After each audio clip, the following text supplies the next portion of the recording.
Everyone. Welcome to today's webinar. We're excited to have you. We're going to be going over third-party patching best practices. Just going over a few things before we start. Number one is our downloadable content on your console today. There's a bit of resources that we have that you are able to download at your leisure relating to what we're going to be covering today. And then next, we have our chat and our Q&A boxes on your screen. Please, if you have any questions, put your questions in the Q&A box. And also let us know where you're joining from in our chat box. We'd love to hear from all of you. And then the last thing is our giveaway. Very exciting stuff. We're going to be giving away 4 $100 gift cards at the end of our session today. So please stay on until the end if you'd like to be entered to win those. So our two great presenters today are Sami Laiho. We all know that you know and love him. And then from Recast, we have Juha Hapsari joining us as well. And then our agenda for the day will be going over third-party patching best practices. Sami's going to be covering that. And then we're going to introduce our brand new product, Application Manager. And Juha will be covering that. And then we'll have questions at the end, and we'll finish it all off with our giveaway. And then we want to start off by asking you a poll question, so please answer this.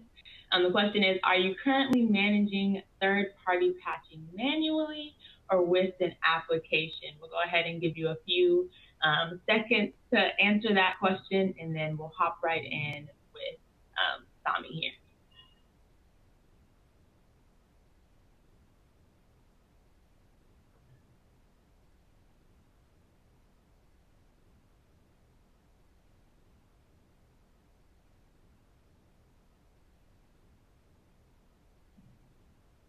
Few more seconds. I'll give you like 5 more seconds.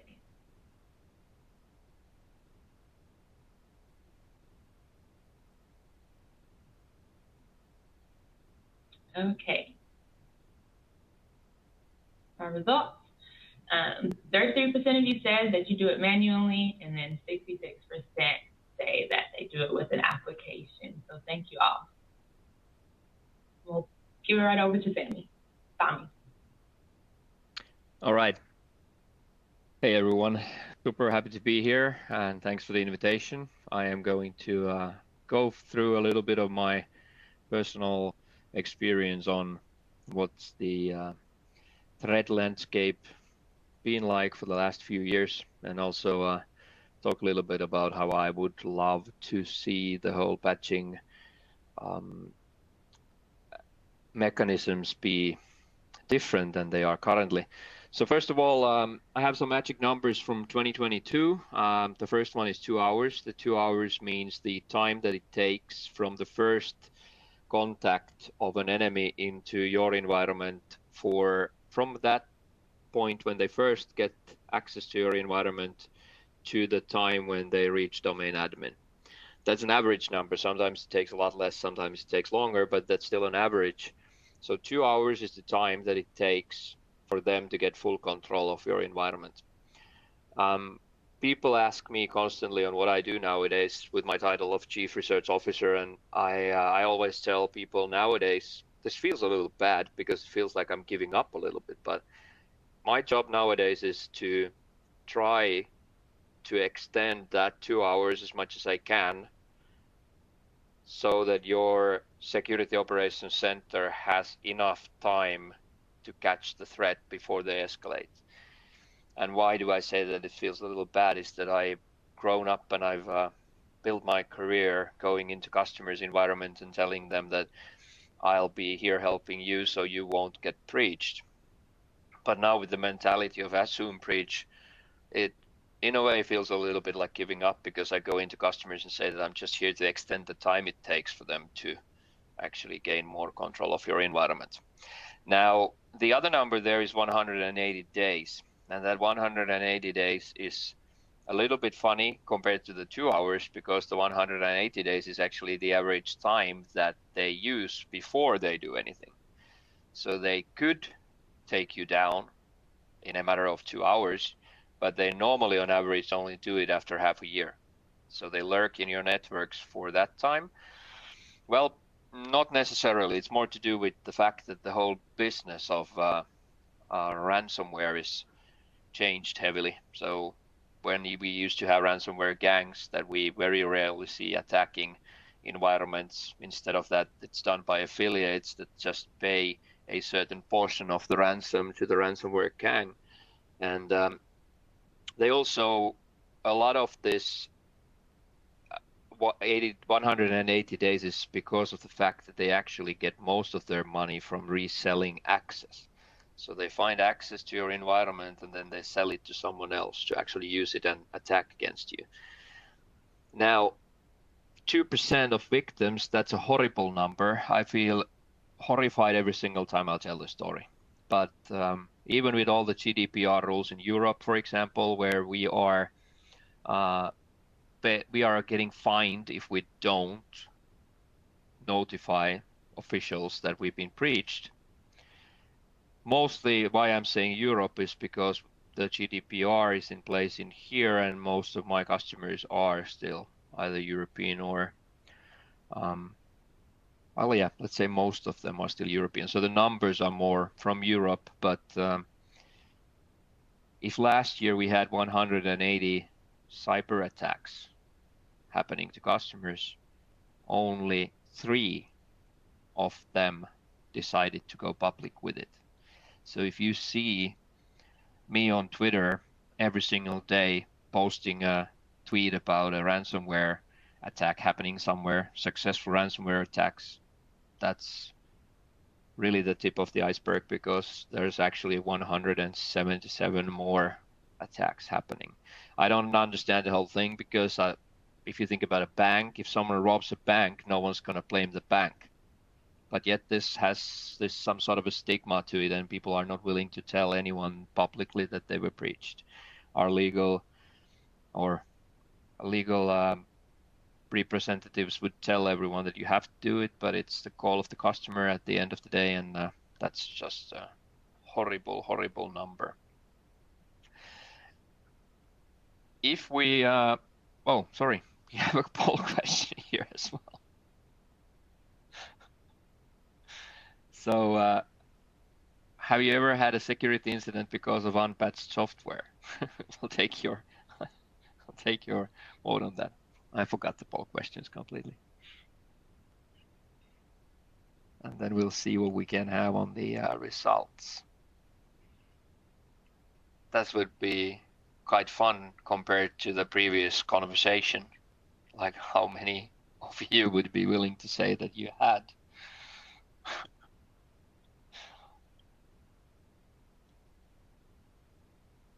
I'm betting. Let's see. Could take some bets on this, but we got good number. 61% of attendees already replied to it, so we're gonna give you 5, 4, 3, 2, 1. I'd rather not say was actually less than I expected, but at the same time, that was it's nice to see that we got honest attendees here, and most of you haven't, of course. So that's well, to be fair, the amount of ransomware attacks last year increased to be double the amount of the previous year, and that's very interesting when we think about the next numbers that we're going to look at. So let's first go forward and talk a little bit about the industry itself. And this industry, this is from Threat Intelligence Report from TUSAC. And if you look at the distribution of attack types, well, ransomware is the biggest problem you have. I mean, ransomware is the most common attack vector, but very close with 32 against 34, we actually have the access harvesting. This means that they will figure out that you have an unpatched router somewhere, and then when they gain access to it, but they actually won't use it themselves, but they will just resell that to someone else. Just easier money. Now, if you look at the if you look at the lower one, distribution of attack vectors, this is why I was super happy to get invited to a forum like this. And that you can see that in 2021 and 2022, actually phishing, which for a decade or more used to be almost every single time the way that ransomware entered an environment, now we're actually looking at a world where it's more probable that you will be attacked because of an unpatched vulnerability. So now if we've been for the last decade, we've been trying for everyone to start using MFA. We're educating our users with simulated phishing attacks. You're putting a lot of effort into mitigating that threat that used to be the most common threat. If you want to play along with this and you really want to concentrate on putting your effort into protecting what is the most, statistically, the most used attack vector, you should put all that effort that you for the past 10 years put into this MFA and stuff, you should put that into patching now, because that is the most used vector of attack. Someone finds a vulnerability in your environment and sells it to someone else who potentially uses it or might even resell it. It's really funny to think about the whole thing nowadays. We call this ransomware as a service, the industry itself, and it's built of affiliates. Actually, I'm based in Finland. I'm actually now in Sweden, but I'm based in Finland. And if we look at the attacks that happened in Finland against public sector, for example, the ones that are known of or that can be talked about, they were attacked with an old string of Lockbit. So Lockbit 1.0, which was an interesting ransomware strain because it won't attack your, no one would admit that it's Russian, but funnily enough, it won't attack your computer if you have the Russian keyboard layout installed. Figures. Anyway, that's 1.0, and that actually is 2 versions old. So there's already 2 new updated versions of them, but they haven't been doing their patching in that sense. So they were actually, these attacks happened with a old strain of Lockbit because they haven't paid for their software assurance for the ransomware gangs. So they're not having their upgrades because they're not willing to pay for the licensing correctly. To have things like software assurance, SLAs, and things like this in a business like ransomware is just somehow mind-blowing. Their service desks are better than yours. There's more people working for many of them than you have. They have when you use a ransomware code and you use it on a victim, there is watermarking in these codes. And the watermarks are used so that the ransomware gangs know who actually used that so that they can bill correct customers. It's just insane to think about how that world works. We always see these films or pictures of on the newspapers and news, we see pictures of these small apartments that have been broken into by the police, and there's 2 guys sitting with small computers and a few gold bars and dollar bills and all that stuff, but that's not the whole reality in this business. If we think about how patching was done before and how we hope that it will be done in the future, we have to keep this in mind. And I'm trying to bang this into everyone's head that we so far have been doing and putting all the effort into what is the most used attack vector, phishing. And now if numbers say it's unpatched vulnerabilities, we should have the same mindset. We should understand that we have to put all that effort into patching. If we look at year 2022 in a enterprise environment, talking about like 10,000 computers and up, we had on average around 20,000 patches to install. So we really have people coming into my courses when I'm teaching security. They come into my courses and they ask me, how do I prioritize? Because my job nowadays is just patching. used to be an SCCM admin or used to be responsible for the antivirus or stuff like that, but now their whole work is just patching. All 8 hours a day, whatever they work, goes into patching. Well, if there's 20,000 things to patch, that is a lot. Now, if you look at the numbers for Windows, which is this numbers that you see on the screen right now, Microsoft vulnerabilities actually increased to all-time high. So you have the 1292 patches to install for just Windows. What's kind of special is that we actually hit a 10-year low on the critical patches. Now that's kind of weird, but that gives us some hope. So we have less highly critical things to fix. Those, just based on the numbers, seem to be abused more than ever before because we had more ransomware than ever before. So it's just like the sheer amount is so much that I guess that many of you remember that in the old days we might have 2 hotfixes per month. So we lived in a very different world back then. Our next question will be how much time do you spend patching each week? And I am just hoping that we get a lot of answers to this. So far, 1% of attendees. So, and now the numbers start raising. That's great. So, are you one of those patchers that you don't do anything else but patch? It's interesting to know.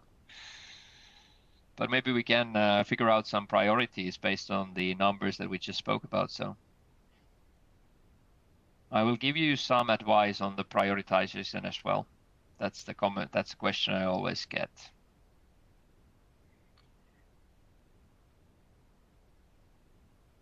All right, we're counting down.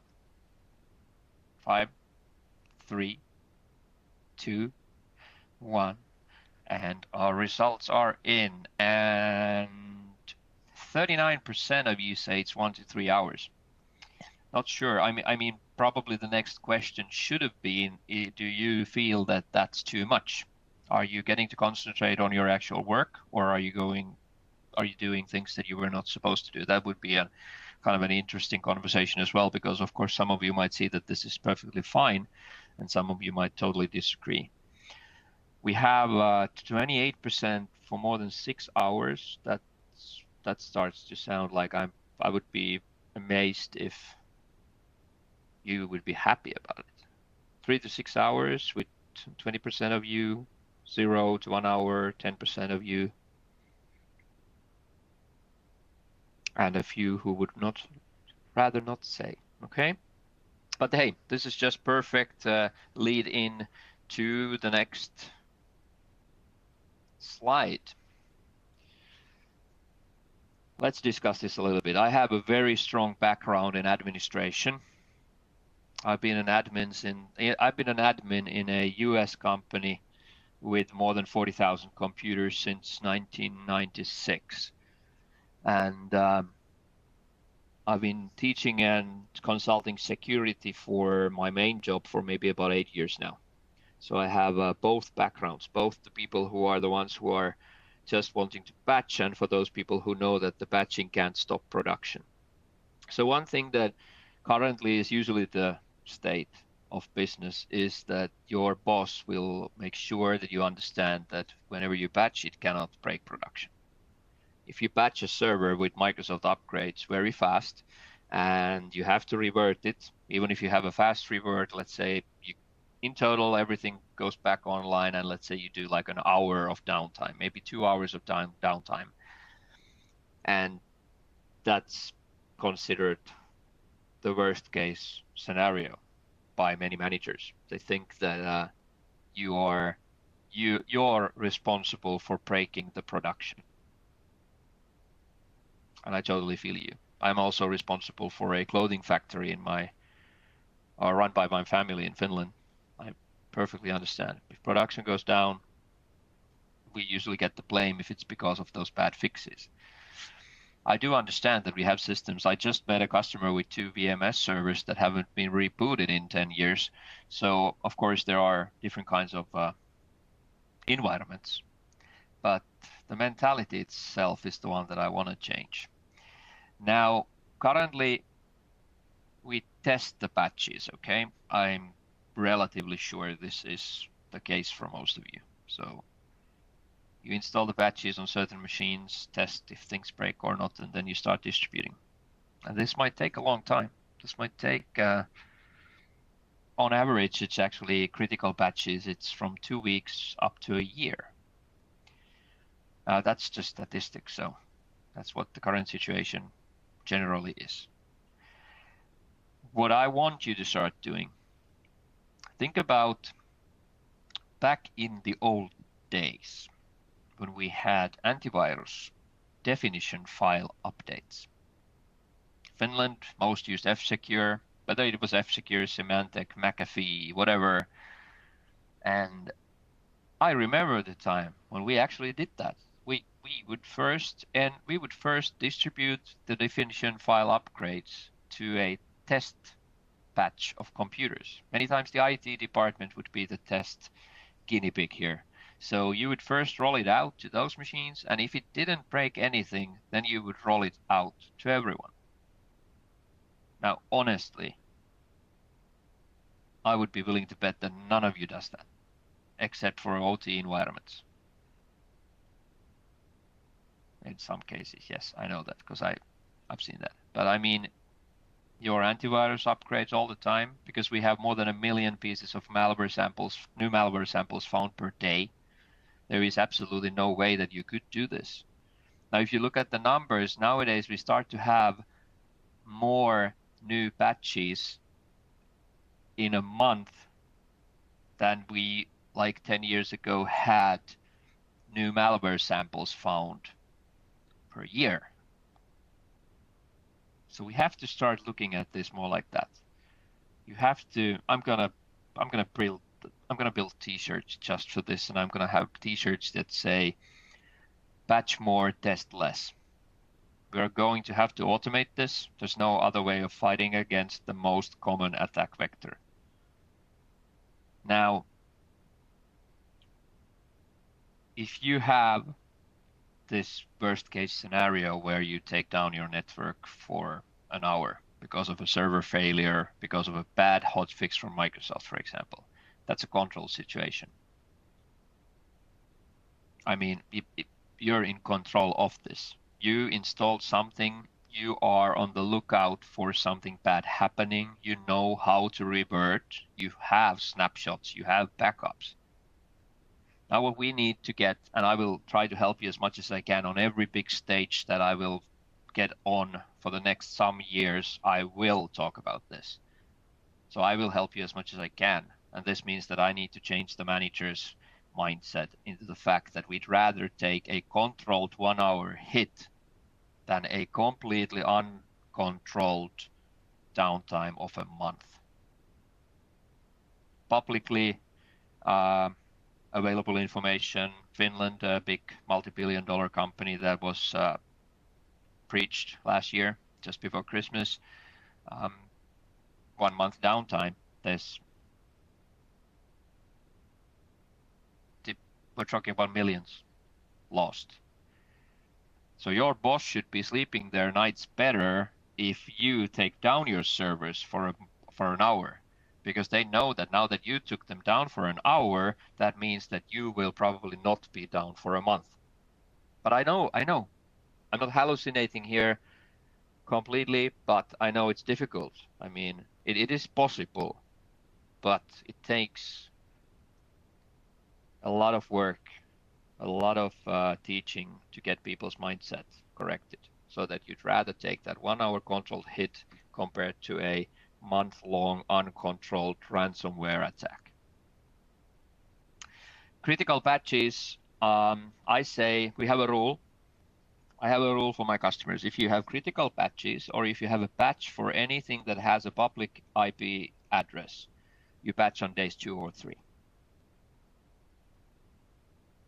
Now remember, although it might sound horrible, but remember actually that quality has not gone down in this sense that we actually had the 10-year low on the amount of critical updates. But critical updates or anything that's attached to a device that is having a public IP address, that's on day 2 or 3. With everything else, I can give you slack for even a few weeks. And now someone's laughing because you only patch once a year or whatever. Trust me, I know I got customers of all sorts, but that's the guideline that I give them. And then we have one guideline, which is that if you have firewall devices, you have to patch only on days that start with a T. So that's Tuesday, Thursday, today, and tomorrow. Up-to-date software inventory is needed for every company to know that you're patched. So whatever I'm talking about here plays no role unless you have up-to-date software inventory. Now, CIS, Center for Internet Security, lists 18 most critical security controls to block 99.99% of malicious acts. Number 1, up-to-date hardware inventory. Number 2, up-to-date software inventory. So just keep that in mind. Two things that have changed heavily. One, your most important security control is actually your inventory, and your most common attack vector is actually unpatched vulnerabilities. And I think that's my take on this, and I will gladly give the floor to Juha now. Okay, excellent. Thank you very much, Sami. So next, I'm going to show you how Recast Application Manager is able to help you to patch more and test less. So the one sentence that I picked up from Sami's presentation that I really liked, that this is just how the world is now. And also for the third-party applications, and that's what Application Manager is. It's for your third-party application management, including the patching. And using the Application Manager, you are able to automate your deployment. So automating those, that's the key to actually keep up to the speed, that how fast you need to deploy new versions, how fast you need to patch your applications, but also giving you a control. How do you want to do that? It's like Sami mentions, there are critical ones, not so critical ones, different kind of applications also in third-party application management. That some we need to just push immediately, some we are able to test a little bit longer on our environment. And with Application Manager, we have integrations to different Microsoft endpoint management systems, so MECM and Intune, and WSUS included there. And all of these integrations, the actual deployment goes with the actual endpoint management system, so we don't need to have any clients there. And today on my demonstration, I will be using our Intune integration, so everything will happen on the our management portal of the Application Manager that I will start to share you next. So here on this demo, I want to create 3 different deployment processes using Application Manager to get my applications deployed automatically to my end users in the way that I want to do that. Fast, but still some application requiring some level of testing before deploying to every single end user in my environment. And the first thing here in the Application Manager, and now I'm doing the Intune services here because I'm able to demonstrate everything here in the Application Manager portal. So first thing I want to do is to select the applications that I want to include into my service and the application that I want to start to update. So here is the global list that we have available, and these applications are available for you immediately, so you are able to deploy these applications. And I have selected some of the applications here. So if scroll down further, I have a paint.net application, some browser application, 7-zip application, and so on. So this is the location where you are able to get your applications immediately that are available on the global catalog of Recast Application Manager. And then the next thing after you have selected the application is to start to actually build the deployment processes. So I will go into the deployment processes page and start to create first of my 3 different deployment processes. You can create any number of different deployment processes, and I will be copy and pasting here the names. So the first one of the deployment process is fast deployment to all devices. All right. When the deployment process is created and selected here, I'm able to select what applications I want to include to my deployment process. All right. So for this one, I want to deploy the applications as fast as possible. So directly when Recast releases a new version of these applications, I want to just push out those new versions to the end user's devices. And I will be using and selecting browser applications here. So I will select first Google Chrome, then we have Microsoft Edge, we have Firefox, and then we have also Opera here. So these are the 4 applications that I just immediately want to deploy. So the next thing, after selecting the applications, I want to select how do I want to deploy and where do I want to deploy. So adding a deployment step here. And my deployment step in this case, because I want to deploy fast to all devices, I just select all devices here. So that will be my target. Those are the devices where I want to deploy the new versions when they are released to the Recast application catalog. And yeah, here in the deployment step configuration, you are able to specify how do you want to deploy this step. So I will be using a required type of intent. It could be also, because I'm using a device collection here, it could be a uninstall deployment, but yeah, I want to deploy and install something. For end user notifications, I will select the default show those notification for computer restarts here, and I will be also using pretty much the default values here. So I don't want to specify any delivery optimization priority here. I would be able to specify also email notification if I want to send automatically an email to someone, for example, when the deployment is created for new version of these browser applications, or when I have created the application actually into the Intune service this time. Or if I want to send out an email, if there's errors, for example, communicating with Intune for some reason, it's not working, those errors could be sent as an email to someone. But I just leave these empty on all of my 3 deployment processes.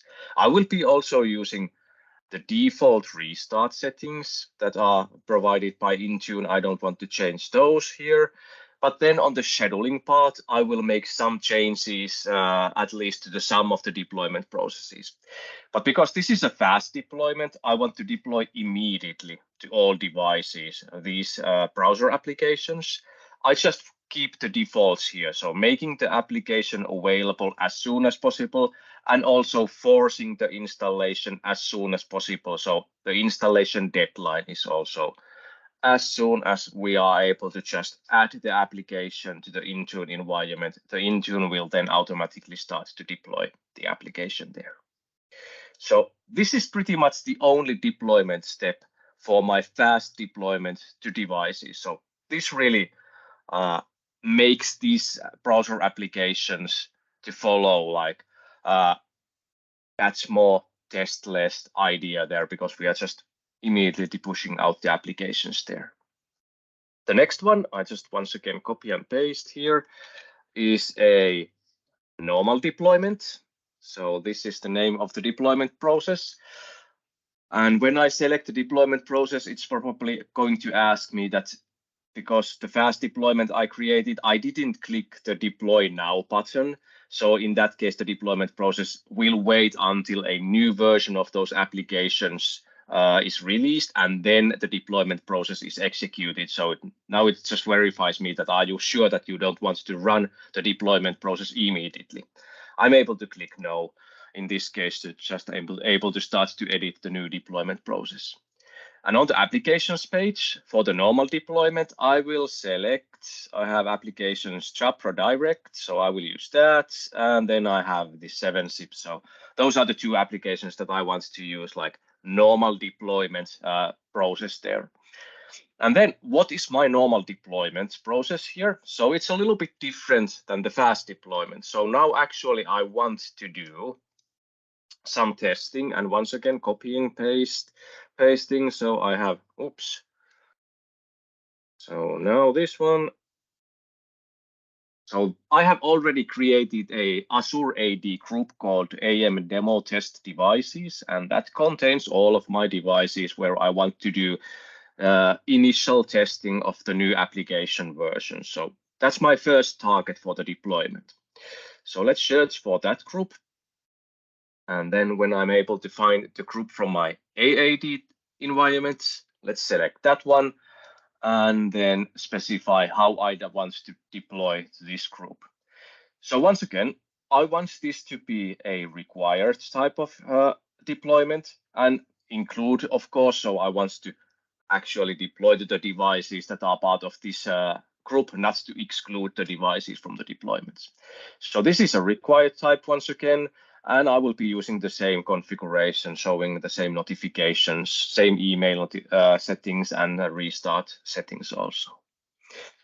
And here on the scheduling, yeah, I want to make that available as soon as possible. But what I want to do, I want to make sure that the installation deadline is also as soon as possible. I could also say that, okay, I want to wait for some time before I want to force the installation on the test devices, but because these are test devices, I'm just happy that as soon as possible, and when the new version is available, I just want to start the deployment. So this is my first step.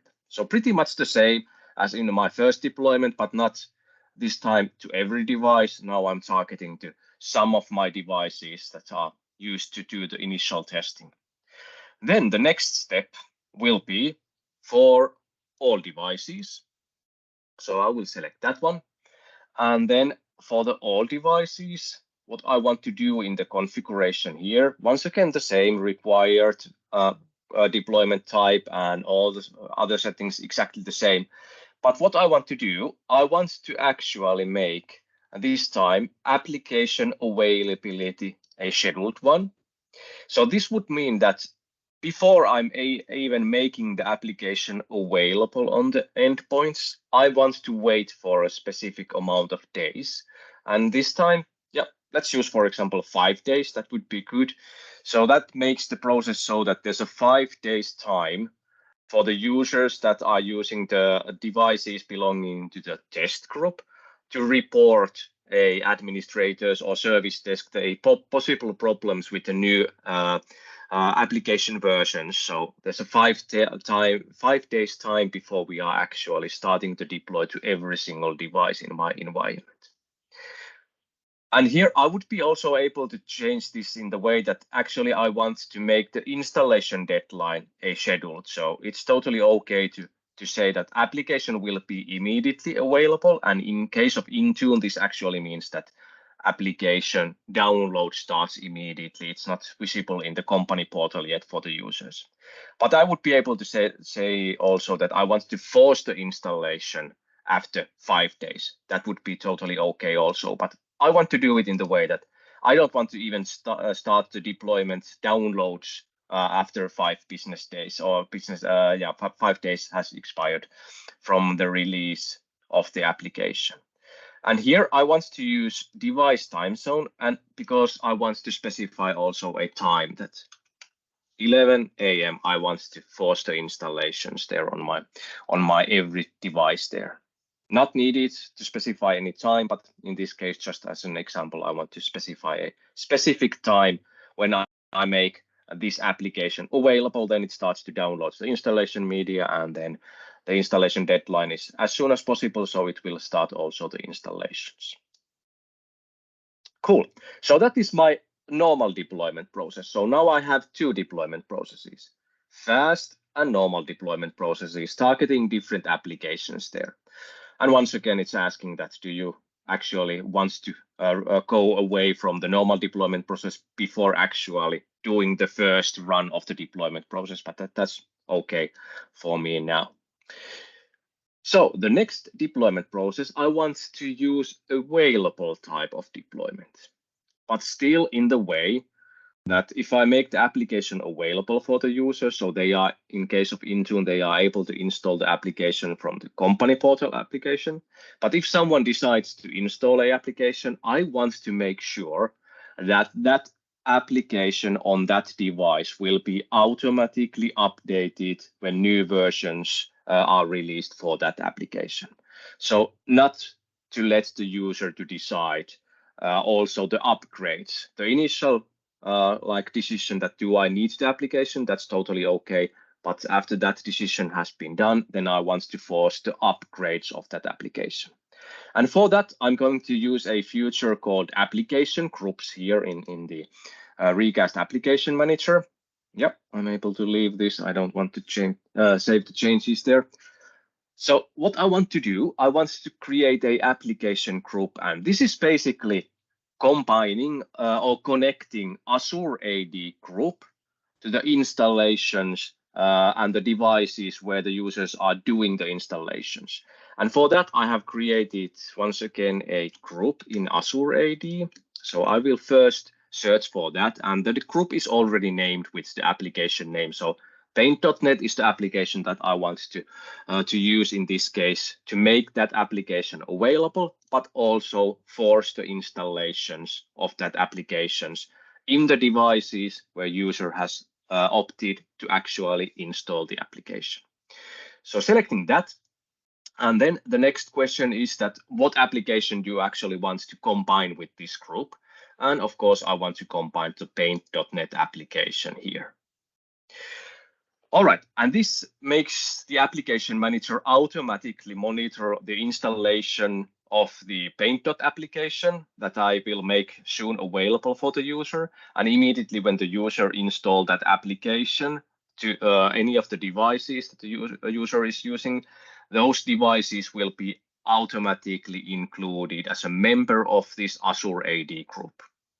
And now I'm able to use that group in my deployment process. So I will get back to the deployment processes and then create my third and final deployment process. And this will be shortly named by the application. So I want to deploy the Paint.net application. And then, yeah, application selection. Of course, I want to select the Paint.net application that I want to deploy. And then on the deployments page, let's start to create the configuration. How do I want to deploy the application?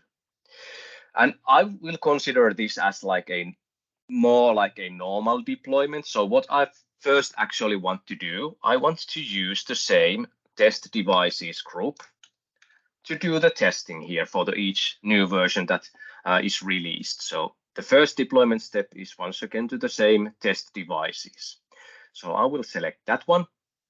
This will be required type because I just want to do the testing on the test devices once again as soon as possible. So we are immediately deploying that to the test devices. All right, so that's my first deployment step. Then what I want to do, I want to make that available for all users. So I will select all users as my target. And then the configuration is not required. It's going to be available.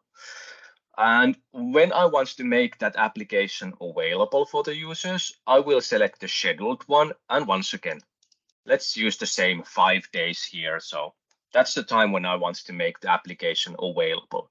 And for me, it's okay to make available at any time. I would be also able to specify here the day of the week or the day of the month, but the defaults are just fine here, just waiting for 5 days. So that's my next step.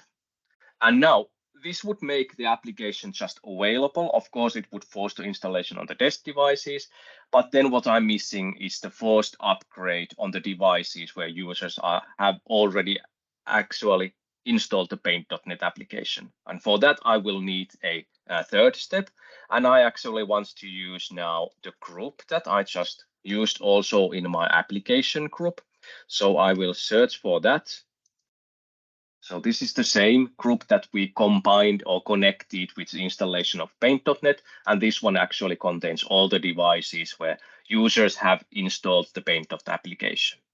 So that's the group of devices that I want to force the installations. And we are now detecting that, yeah, this group is part of the Intune, the application graph functionality, and it's bound to this application. So yeah, that's what I want to do. So just making sure that it's clear that this group automatically contains the devices where this paint.net application is installed.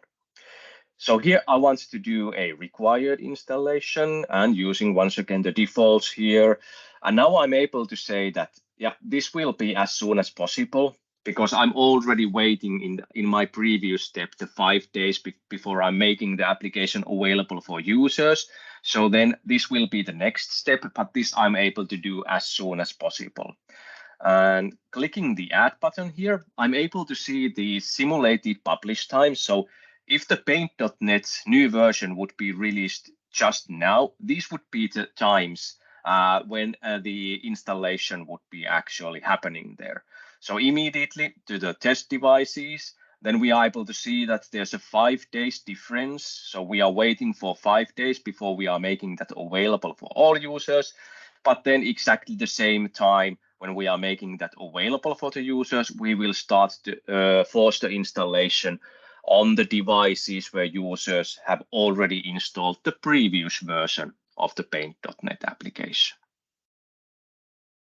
So this is the way that you are able to build different kind of deployment processes. And the idea is that now everything runs automatically for these applications and deployment processes. Whenever a new version is released for these applications, it will be always deployed exactly the same way, using the same process that you have defined here. And it will go through to the correct deployments automatically, even though that we have different steps here. You just need to stop the deployment process if, for example, you receive a feedback from the users in the test devices that, yeah, maybe something needs to be fixed before we are able to move on to the next step and start to deploy into the every single endpoint, for example, in our environment. But just make it really automatic so you are able to do the fast deployments. So patching more, testing less is pretty easy with these deployment processes. Then one thing that I want to show you also is the custom applications. So if the applications that you are able to see on our global list is missing some application that you want to start to deploy, custom application makes that immediately available for you. Of course, you are also able to request additions to a global list, but some applications, maybe internally developed applications or just application containing heavily your customer specific configurations, we are not just able to add those to the global list of application. So the custom application helps you with that one. And the idea is that you create first the application. I have just created one here, Recaster internal app, but just by clicking the add application action there, you just specify the publisher name and the application name, choose the architecture and the language of the application. And then it will create you this row here. And then you are able to start to add your new versions here. So this is the part where you are actually importing your existing installation media there, specifying how do you want to install it, what's the install command, uninstall command, how to detect the installation, existing installation, and making sure that the installation was okay on the device. Where do you want to use the custom application Intune or SCCM? And of course, the version information is important one here. And then you would be able to progress to the upload installation media part. And the idea here is that even though that you need to kind of create your installation package, find out how to install, what's the installation command. So you need to do more work than just using the application from the public catalog. But what it makes easier for you is the actual deployment phase. Because now this application is added as a custom application. If I go back to my deployment processes, and let's, for example, say that I would like to use that application and deploy that with a normal deployment process in my environment. I would be able to select this Recast internal application into this deployment process. So whenever I would go into the custom applications and add a new version and import the installation media of that, then immediately that would trigger to execute this deployment process, and that application would be deployed using the deployment steps that you have specified here into your environment. So the deployment phase you are able to automate also with the custom applications. And yes, even though that I did say demonstration with Intune service, exactly the same logic goes with MECM and WSUS environments also. So on those cases, you just need to have the integration client downloaded from this portal installed to your on-prem environment, so it's able to communicate with your MECM or WSUS. And then you use the integration clients to create your deployment processes. But the idea is the same. Automate the deployment process and creating of the applications and deployments, and just every time when the new version is released, follow the same logic automatically and gets the applications updated and patched fast in your environment. All right. So that was the demonstration of the application manager and how it can help you on your quest to deploy faster, deploy more, and or patch more, and then do a little bit less testing there. Thanks, Juha. So we're going to go into some questions. We saw you guys putting some questions in the chat and also in the Q&A box. So we'll ask these to Sami and Juha, and if you guys want to answer these, that'd be great. So the first question is, what about other operating systems or devices, Mac, Android, iOS? I can take that at least first. I don't know if you have anything to add, but there's of course the old myth of using a Mac or using Linux to not have the amount of vulnerabilities. First of all, the new ransomware strains are attacking heavily, especially on Linux. So that's a current trend. I'm a Finnish person, which means that Linux is a Finnish operating system. So you have to trust me on this, but that's a new thing. So that's what's been happening a lot. So it's not just Windows anymore. Mac OS X is the more any operating system gains foothold or gains market share, the more it will be attacked against. So if you think about what's used most, well, Android, which is Linux as well, Android is the most used operating system. So it bypassed Windows a few years ago. So there's more Android devices. So no, you can't just rely on. I know I mentioned Windows and I'm a Windows guy, but honestly, all devices require patching. Android has 28,000 pieces of new malware found per day, so it's an insane number as well. iOS has a lot less vulnerabilities, but what we've seen on the past few years is that Android has a lot more vulnerabilities, but when iOS has vulnerabilities, they are way more critical.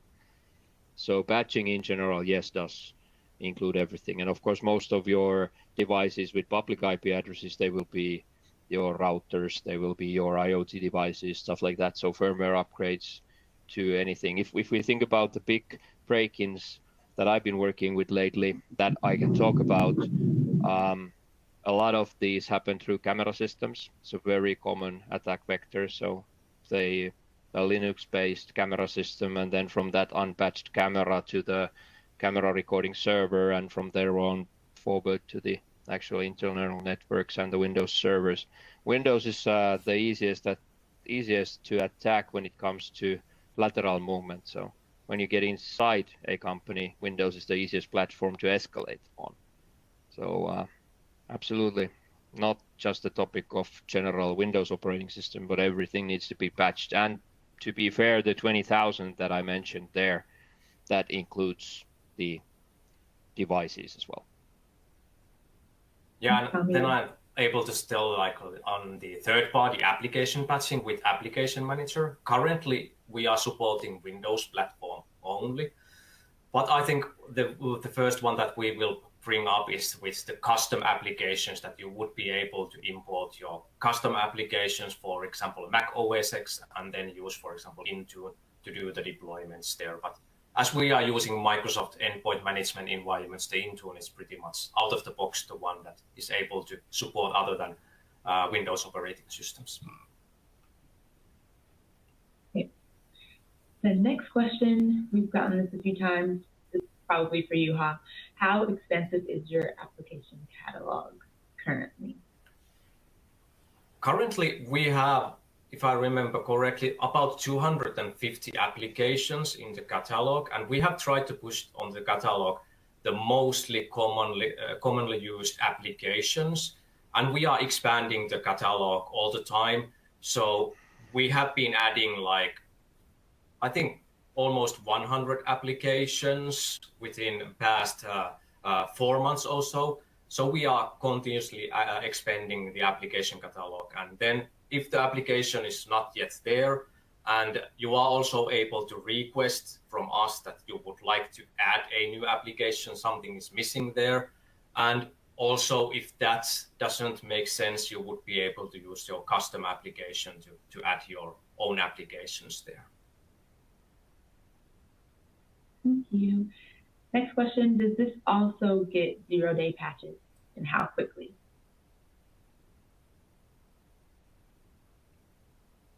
So at least for application manager part, so if we are talking about patching on applications and the third-party applications, then of course we are relying on when we are receiving the new version from the vendors. But if it's a 0-day patch, high security patch, our promise is that it will be available for deployment through application manager on next business day or next day. So we just want to do the things that we need to do for every single application, making sure that we are able to mass deploy, uninstall, it's able to upgrade the previous versions, and also do the deployment testing. But our promise is on next day on third-party applications, when we have the new installation media from the vendor.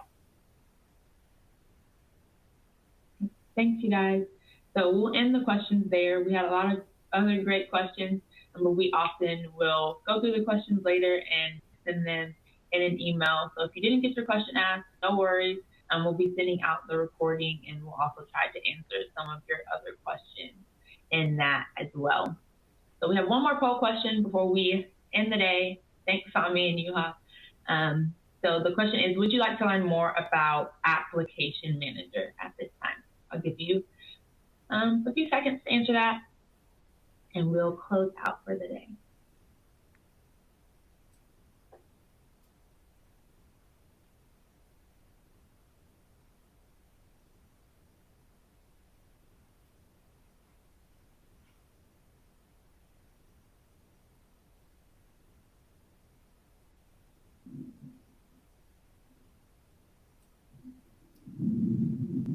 Few more seconds.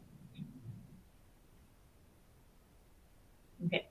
And for our giveaway winners, the 4 lucky winners are Ricky Kong, Logan Eden, Jan Brandon, and Emmanuel Villasano. So congratulations, you guys. You won the 4 $100 gift cards. Be on the lookout for an email either sometime during this week, and we will make sure we get that to you. So thank you all so much for joining today. We hope that you all thought that this was resourceful, and we will see you at the next webinar.